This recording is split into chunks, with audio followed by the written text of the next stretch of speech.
এক সুন্দর সকাল, জঙ্গলে সবাই শান্তিতে ছিল, কিন্তু চালাক শেয়ালের মাথায় অন্য কিছু চলছিল।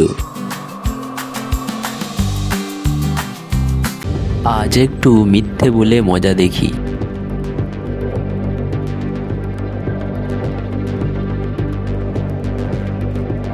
সিংহ ভাই, খরগোশ নাকি আপনার সম্পর্কে খারাপ কথা বলছে।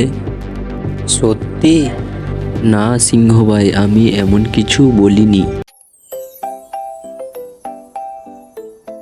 আমি নিজের চোখে কিছু দেখিনি, তাই শুধু কথা শুনে কাউকে দোষ দেব না। বুদ্ধিমান সিংহ বুঝল সত্য যাচাই না করে সিদ্ধান্ত নেওয়া ঠিক নয়। আমি মিথ্যে বলেছি, আমাকে ক্ষমা করুন। মিথ্যে বললে একদিন না একদিন ধরা পড়তেই হয়।